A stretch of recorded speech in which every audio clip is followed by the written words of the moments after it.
Welcome to our channel. For more such stories, subscribe to our channel. It was a cold winter morning, and the old man sat alone in his room. He looked at the two photographs in his hands, each holding 1,000 memories. In both pictures, he saw the same two boys, laughing, playing, and looking up at the sky with innocence. The only difference was their faces. One photograph showed a younger version of himself, while the other showed his older brother. He missed Chris a lot, but there was also something he hated about him. Suddenly, he heard a knock on the door, and his face fell. His wife stood there, holding a phone. "John, it's for you," she said quietly.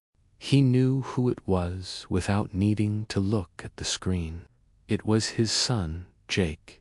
They hadn't spoken in over 10 years.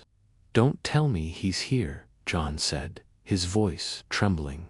His wife shook her head and handed him the phone.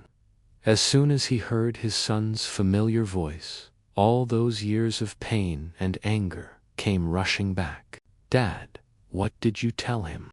You promised you wouldn't." John snapped at his wife and hung up the phone. He couldn't believe he'd never stopped hating his brother. But why? What had he done all those years ago?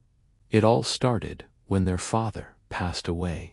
Their mother, Mary, was left alone with a large mortgage and 2 young boys to take care of. She worked as a waitress, saving every dollar for the future. John and Chris knew how hard she worked and didn't want to be a burden. So when they heard about the life insurance policy their dad had taken out, they convinced their mom to use the money to pay off the house. "It'll make you so much happier, Mom," they'd said. But it wasn't that simple. You see, John and Chris had different ideas about what was best for their mom. And one day, Chris announced that he was going to take the insurance money. "I don't want it anymore," he told John. John couldn't believe it. He needed that money. Their mother depended on it. "Why would you do this, Chris? Are you crazy?" he asked, his voice shaking. Chris shrugged, not caring about what John thought. He took the check and left. When their mother found out, she was furious. "You promised," she cried. John rushed to Chris's room, but it was empty. He searched everywhere, but there was no sign of his brother. Days turned into weeks, then months, and John grew up hating his brother for breaking their promise. One day, he met his father's friend, Hank. "Have you seen Chris?" he asked. Hank's face fell. "Ah, I heard from his girlfriend that he went to college and got a job. He's doing well," he said quietly. John's jaw clenched. He had no idea Chris had even taken the money. He confronted his brother, but Chris didn't apologize. Instead, he said, "You're the crazy one. I bet you spent the money already." "No, I didn't," John shouted. "And you know what? You're dead to me. Don't ever contact me again." Chris smiled. "Perfect. I hate you too," he said, and walked away. Now, 10 years had passed. John received the call. He felt something he hadn't felt in years. Fear.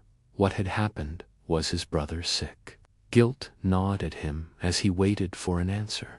When Jake arrived at the hospital, he saw how sick his brother really was. It broke his heart to see the state he was in. Chris whispered, "Jake, the money. I never spent it. I used it to pay off Mom's mortgage. She never told you.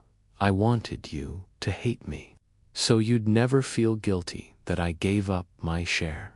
Tears filled Jake's eyes. He wished he'd known the truth sooner, but it was too late now. His brother was dying. John cradled his brother's hand, whispering apologies.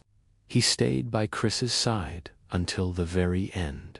When he finally closed his eyes, a single tear rolled down his cheek. The truth had come just one moment too late. Some truths can heal, but only if we hear them before it's too late.